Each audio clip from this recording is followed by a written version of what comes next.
Hello and welcome to this week's video from Pinnacle Executive Coaching. My name is Teresa Kuka. I'm the lead coach at Pinnacle Executive Coaching, and this week we are going to talk about vitality in leadership. Welcome. So, globally, we have a lot of demands placed on leaders, and leaders in organizations will always have continuous demands placed on them.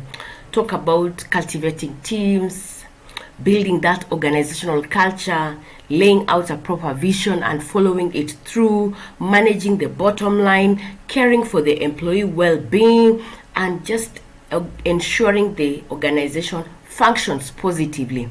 Resources are required to meet these continuous demands that are placed on leaders, and energy is one of these valuable resources that would be needed for the leader to be able to function. So when you're talking about vitality, what is really vitality? It's that inner resource that can help you as a leader to foster an abundance of energy that will be available to you as a self personally, and that can enable you to serve others in meeting the pressure of your roles. Vitality is defined as that positive aliveness and having access to energy within yourself. There's a study that was carried out by someone called Vogel in 2017, and he showed that human energy and work, when these are interrelated, when individuals feel energized and they are able to thrive, leadership capacity can be able to be expanded.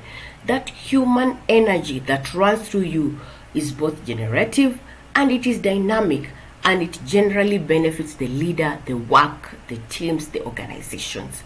So when a leader has energy available for themselves, it protects that leader from depletion. And we need to watch out that as a leader, you don't get depleted. When you get depleted, then you will be able to come to that place of burnout. And that's what we want to avoid as leaders. Burnout can simply be defined as emotional and physical exhaustion, lowered work productivity, and an over-depersonalization. Yeah, this was also done by a study, and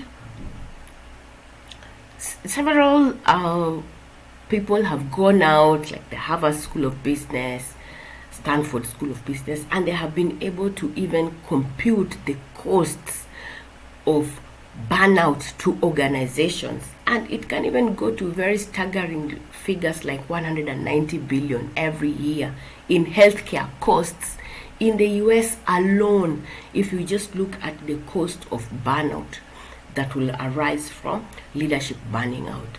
So in light of the potential for leaders to burn out, leaders and organizations need to figure out ways to support and protect their leaders from burnout and to be able to increase their leadership capacity. You don't have to suppress those feelings, but you have to find a way of getting balance, because balance is what will enable you not to reach these extreme thrives. Vitality and leadership and burnout are on opposite ends of the spectrum. When you have vitality, you're full of energy and you thrive. When you have burnout, you're totally depleted. So how can we define vitality? We can define it and look at it in three aspects. First, physical, then psychological, and then emotional. Physical vitality, we can define it as energy that is available for you, or that's just physical sense of aliveness. Then we have psychological or mental vitality. This can be defined as mental energy available to think clearly, to focus, to be alert, and to be able to be flexible in your thinking and create a positive outlook. And lastly, emotional vitality is that energy resource that is required for your awareness and management. In order to know where you are operating from? Are you in that vital space, or are you edging towards burnout? You need to have a real deep look within yourself. A deep depth self-awareness can be able to help you to know where you are, and can be able to help you to figure out how to achieve balance. In my programs, I have a program I'm launching out. It's called the Dare to Lead Circle. Inside my Pinnacle Executive Coaching Facebook group, we look at some of the challenges that are facing leaders today. As we all know, we live in a world that's becoming more volatile, more uncertain, complex, and ambiguous. And that bar keeps rising higher and higher. And how can you be able to avoid getting to burnout levels and become that leader who is strong, who has vitality, who has energy, and you can be able to achieve the success you can? I invite you to join me, reach out to me, and then we can be able to see how to engage in that aspect. So follow me on all my social media platforms.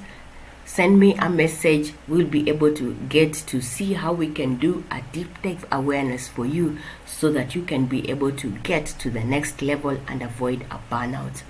That's all for this week. Stay blessed and see you soon. Thank you. Bye.